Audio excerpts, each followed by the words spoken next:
Bonjour tout le monde, bienvenue dans Si on se faisait plaisir. Natacha est avec nous, bien sûr. Oui, mais Marco aussi. Bah oui, c'est normal, c'est moi qui produis l'émission. Donc c'est mieux quand même. Bon, en plus on n'est pas seul car en effet notre attaché de presse préféré nous a invité un invité. Bravo. C'est comme ça que ça s'appelle. Alors ça c'est top. Oui, c'est top. Je sais. On sent que tu travailles ton français. Oui, mais je fais des efforts. Mais tous les week-ends, je fais des efforts. J'essaye d'être mieux pour le lundi. Oui, et puis, au fur et à mesure de la semaine, ça s'améliore un tout petit peu. Un tout petit peu. Et puis donc là, notre invité, vous attendez qu'on vous le dise. Je sais bien, nous on aime ça, c'est le suspense. Alors le suspense, c'est très simple. Il s'appelle Monsieur Jacques Saudron. Bonjour Jacques. Bonjour Marco, bonjour Natacha. Je sens que je vais avoir du mal à en placer une aujourd'hui. Non, qu'est-ce qui te fait dire ça? Je vois pas. Non, on laisse passer, on laisse parler vraiment beaucoup l'invité en général. Ouais, d'ailleurs, parle. Oui, Natacha, je voulais justement te dire quelque chose. Mais laisse parler le monsieur. Vas-y, parle. Mais non, mais ça tombe bien parce que moi, mon fort, c'est pas forcément de parler, c'est surtout de dessiner. Donc, ça va être dur à la radio. Voilà. Maintenant, inviter un dessinateur à la radio, c'est toujours un petit peu difficile. Mais on va décrire ce que tu as dessiné. Ouais. Natacha fait ça très bien. Ah, ouais, magnifique. Oui, non. Elle arrive à faire avec la voix des choses que les gens font. Enfin, tu vois, je vais y arriver aussi avec les mains. Sur le départ, j'ai cru que c'était un compliment, mais vers l'arrivée, je suis moins sûre. C'est la nana qui utilise le mieux sa bouche de toute la radio. Je ne sais pas encore. Bon, alors la balancée d'objets contondants, ça va pas traîner.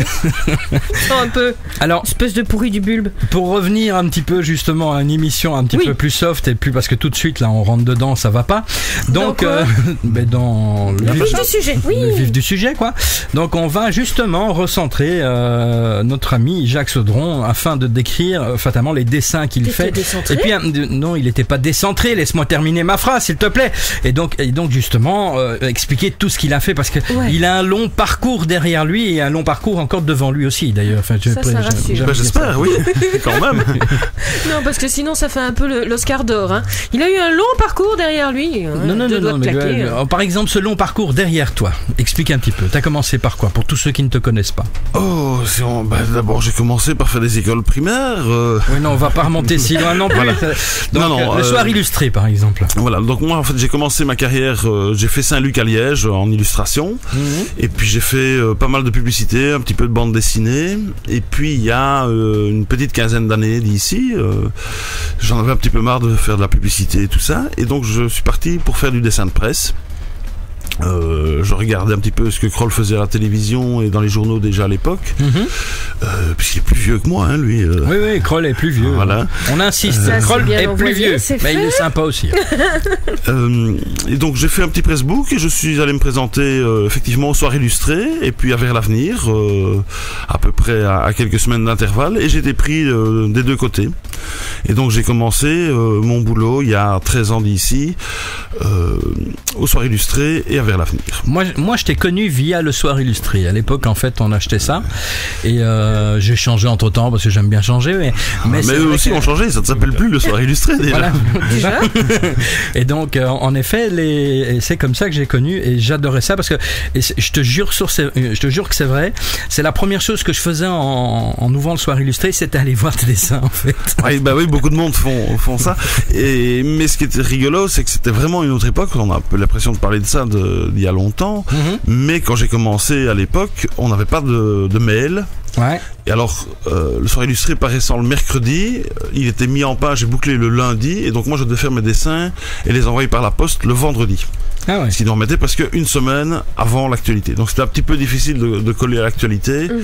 Et là, heureusement, les technologies ont évolué. Oui, tout à fait. Et maintenant, on me demande à 8h du soir de faire un dessin pour 9h du soir.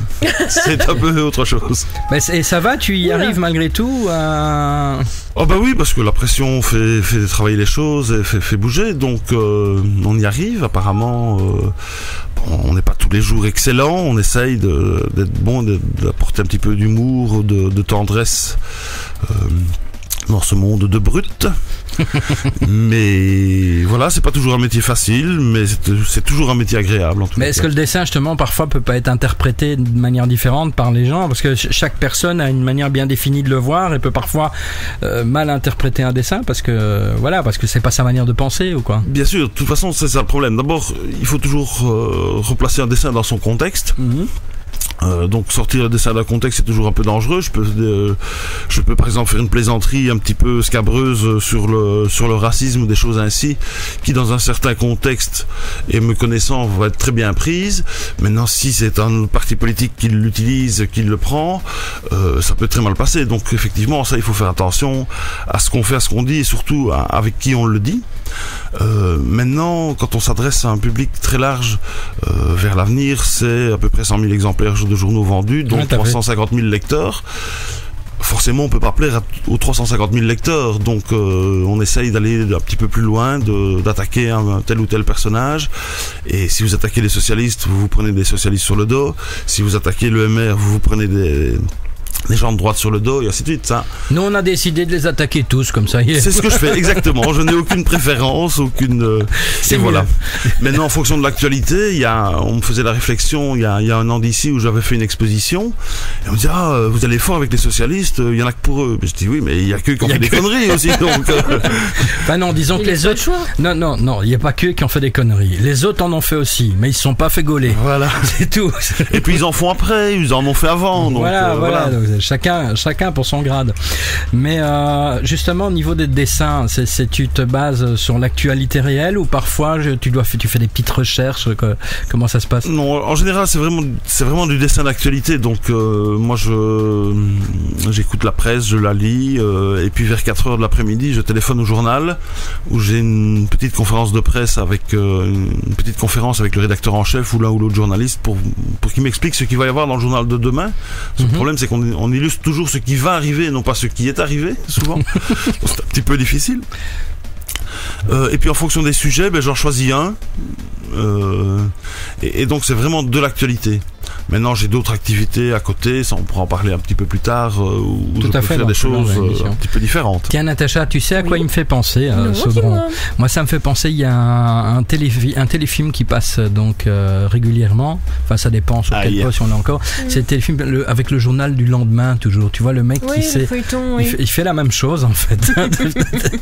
tu fais la même chose, tu sais avant nous ce qui va se passer en fait. Oui, on essaie, on est dans les premiers avertis évidemment, oui. Et tu sais pas changer les choses pour autant. Malheureusement non, j'essaye. C'est dommage. J'essaye parfois de faire évoluer les mentalités. Ouais. Par mes dessins, j'ai le faible espoir que les gens parfois prennent conscience de certaines choses. En tous les cas, je les amuse, c'est déjà ça. Alors, mais moi, ça marche parce que, en effet, voilà, c'est dans le sens où ça me donne le sourire. Donc, je me levais le matin, j'avais une sale gueule parce que j'avais vu les infos. Et puis après, je regardais les dessins. Du coup, je me mettais à rire sur les infos qui m'avaient donné une sale gueule. Donc, quelque part, quand on analyse les trucs, c'est que les sales gueules font rire. C'est un fait. Alors Natacha, oui. Je te laisse notre ami Sodron entre les mains. Je dis Sodron et pas Jacques parce qu'en fait c'est sur le nom vraiment Sodron qu'on te connaît, donc c'est oui, tout à fait. C'est ma signature. C'est ta signature. Donc je te laisse dans les mains de Natacha qui va te triturer les méninges. Chouette. Doucement, je suis pas une brute épaisse non plus. Hein. J'ai pas dit que t'allais le faire brutalement non plus. Non, ça va, ok. Non, moi ce que je voulais demander, parce que tu dis qu'on t'envoie un mail parfois à 8h du soir pour avoir un dessin à 9h, c'est toujours des commandes ou de temps en temps c'est toi qui soumets quelque chose qui t'a inspiré? Non, la plupart du temps c'est moi qui soumets mes idées de dessin, voire même les sujets. Du moment que le sujet soit dans l'actualité, évidemment. Maintenant, l'actualité change, donc parfois, je fais mon dessin à 2h de l'après-midi parce que je me dis, tiens, comme ça, je serai tranquille un peu plus tôt. Ma femme sera contente de me voir manger en même temps que les enfants et en même temps qu'elle. Parce que c'est vrai que ça n'arrive pas tous les jours. Et puis à 6h ou à 7h du soir, on me téléphone en disant tiens, il y a un tel qui est mort ou il y a un tel qui a pris telle décision et mon dessin devient obsolète, les choses ont changé parce que parfois l'actualité change du tout au tout, va très vite. Et donc à ce moment-là, évidemment, avec toutes ces nouvelles technologies qui permettent d'aller plus vite, nous obligent à aller plus vite et nous obligent à être sur la balle tout le temps. Et donc parfois on me donne des sujets, on me dit fais plutôt ceci parce que eux ont toutes les infos évidemment. Moi je ne suis pas branché actualité tout le temps et donc voilà, donc parfois on me demande de changer de sujet en fonction d'une importance politique, voire parfois d'une importance simplement éditoriale. Bon, en attendant, d'un point de vue éditorial, je suis obligé d'envoyer la musique. À tout à l'heure.